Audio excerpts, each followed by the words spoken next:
The first time I saw her, she was giving away her shoes, not selling them, not donating them to some organized charity with tax, benefits, and photo opportunities, just giving them away right there on the corner of 5th and Madison to a woman whose feet were wrapped in plastic bags and duct tape. I watched from across the street as she slipped off her white sneakers, placed them gently beside the woman, and walked away in her socks before the homeless woman could even protest. The November rain had just started, and she didn't look back. I should have kept walking. I had my own problems that day. The hospital bill in my purse felt like it weighed 10 pounds, and the number at the bottom made my stomach twist every time I thought about it. My daughter needed surgery. The insurance company had found another reason to deny the claim, and I was 3 weeks away from losing everything I'd worked for. But something about the way she walked, barefoot in the rain with her head up like she'd just done the most natural thing in the world, made me follow her. She ducked into a coffee shop 2 blocks down, and I hesitated at the door, suddenly aware of how crazy this was. Following a stranger because she gave away her shoes? But my hand pushed the door open anyway, and the warmth inside wrapped around me like an apology for the cold outside. She was at the counter ordering something, and I could see her feet now, wet and reddening from the pavement. The barista was staring at them too, concern creasing his young face. Before he could say anything, she smiled at him, that kind of smile that makes you forget what you were worried about, and said, "I'll take 2 large coffees, please. And whatever pastries you have left at the end of the day, I'll come back for those." "For the shelter?" he asked, and she nodded. I ordered a coffee I didn't want and sat at a table near the window, pretending to check my phone while I watched her. She couldn't have been more than 30, with dark hair pulled back in a messy bun and a coat that had seen better years. There was nothing remarkable about her, nothing that screamed hero or saint or whatever I was expecting. She looked tired. She looked human. When she turned to leave, I don't know what possessed me, but I stood up. "Excuse me." She stopped, and when she looked at me, I saw kindness there, but also sadness. Deep sadness, like an ocean you couldn't see the bottom of. "Your shoes," I said, because I couldn't think of anything else. "You gave away your shoes." She glanced down at her feet and laughed, a soft sound that didn't quite reach her eyes. "Yeah, well, she needed them more than I did. It's freezing outside. I have more at home." She shifted the coffee cups in her hands. "It's okay, really." I should have let her go, but instead I heard myself saying, "Can I buy you a pair? There's a store right across the street. Please let me do this." She studied me for a moment, and I wondered what she saw. A middle-aged woman in a wrinkled work suit, with mascara probably smudged from the rain and worry lines that had become permanent fixtures over the past 3 months. Whatever she saw, it made her nod. At the shoe store, she picked the cheapest pair they had. Basic canvas sneakers on sale for $15. When I reached for a better pair, she shook her head. "These are perfect. Thank you." We walked back to the coffee shop, and somehow we ended up sitting together, drinking coffee that had gone lukewarm while rain painted patterns on the window. Her name was Sarah. She was a teacher at an elementary school in Brooklyn, 4th grade. She lived alone in a studio apartment with a cat named Wednesday. She told me about her students, how one of them had just learned to read after struggling all year, how another had started bringing an extra sandwich to share with a classmate whose parents were going through a rough patch. "Kids understand kindness better than adults do," she said, wrapping her hands around her coffee cup. "They haven't learned yet that there's supposed to be a limit to how much you can care." I found myself telling her about my daughter, Emma, about the tumor they'd found, how it was treatable but the surgery was expensive, how the insurance company kept finding reasons to delay. I told her about the second job I'd taken, the retirement fund I'd emptied, how I was still $40,000 short. I told her things I hadn't told anyone, and she listened like my words mattered, like my pain was worth holding. When I finally stopped talking, embarrassed by how much I'd unloaded on a stranger, she reached across the table and took my hand. Her fingers were cold from being outside, but her grip was warm. "Your daughter is lucky," she said. "Not because of the money you're raising or the jobs you're working, because she has a mother who loves her enough to carry this weight." I started crying then, right there in the coffee shop, and she didn't let go of my hand until I was done. We exchanged numbers before we left.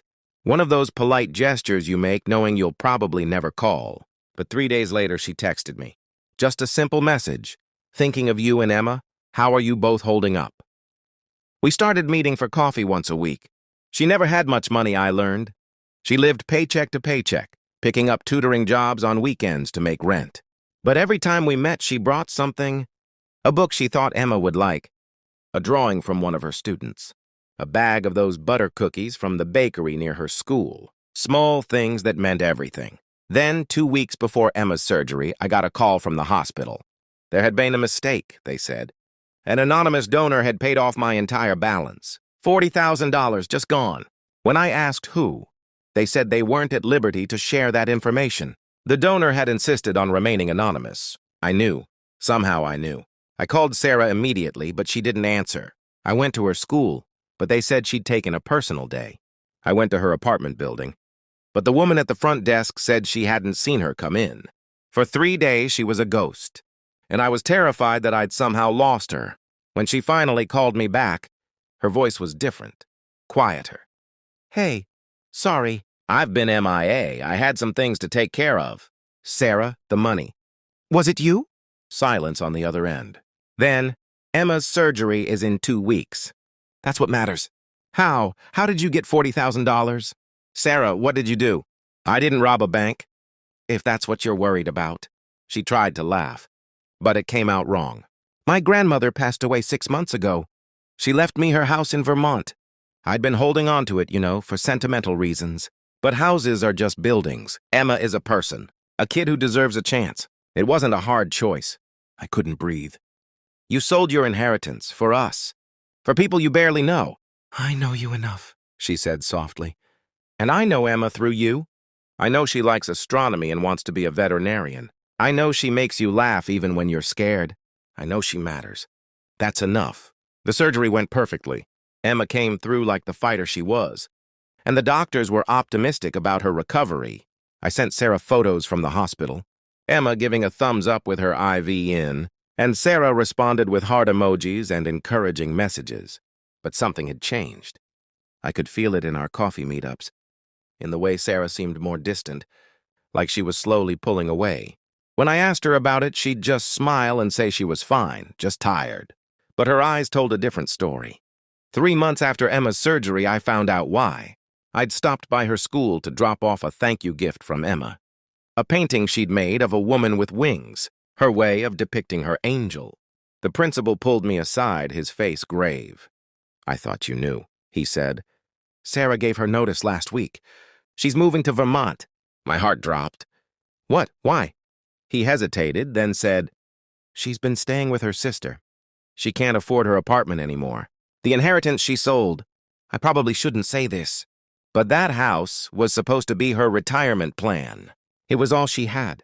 I drove to her sister's house in Queens, my hands shaking on the steering wheel. When Sarah opened the door, she looked surprised to see me and then resigned, like she'd known this conversation was coming. You're leaving, I said. I got a job up in Vermont. Teaching position at a small school. Lower cost of living up there. You gave up everything. Your home, your future, your security. I gave up a house I never lived in and a future that was just a maybe. She stepped outside, closing the door behind her. Emma's future was a definite need. That's the difference. Let me pay you back. I'll take out loans. I'll work 3 jobs if I have to. No, her voice was firm. That's not why I did it. I didn't do it for gratitude or repayment. I did it because it was the right thing to do. Because when you have the ability to help someone, really help them, and you don't do it, you lose a piece of yourself. I couldn't live with that loss. I was crying again, like I always seemed to do around her. I don't understand how you can be so selfless. She smiled then, a real smile that finally reached her eyes. You do understand. You're the woman who worked 3 jobs for her daughter, who emptied her retirement fund without hesitation, who would have given anything to save her child. That's not so different from what I did. Love just looks different depending on who you're talking about. Mine just happened to be for humanity instead of one person. We stood there in the fading afternoon light. 2 women who'd found each other by accident and changed each other's lives by choice. I hugged her, holding on longer than was probably normal. trying to memorize the feeling of knowing someone so genuinely good. Emma made me drive her up to Vermont twice a year to visit Sarah. They became pen pals, sending letters back and forth about books and stars and dreams. Sarah's small school loved her, and she seemed happy there, teaching kids in a town where everybody knew everybody and kindness was currency. Years later, Emma told me she wanted to be a teacher. Like Sarah, she wanted to show kids that the world was full of people worth believing in. And when she got her teaching degree, Sarah drove down from Vermont to attend her graduation, tears streaming down her face as Emma walked across that stage. I never stopped thinking about that rainy November day, about the woman who gave away her shoes, and in doing so, taught me that humanity's greatest power isn't in what we keep, but in what we're willing to give away. Sarah didn't just save my daughter's life. She reminded me that in a world that often feels cold and indifferent, there are still people who choose warmth, who choose kindness, who choose to be the light when everything feels dark. Her name was Sarah, but to Emma and me, she'll always be so much more than a name. She's the proof that one person's selflessness can ripple outward in ways they'll never fully see, touching lives and changing futures, one small act of humanity at a time.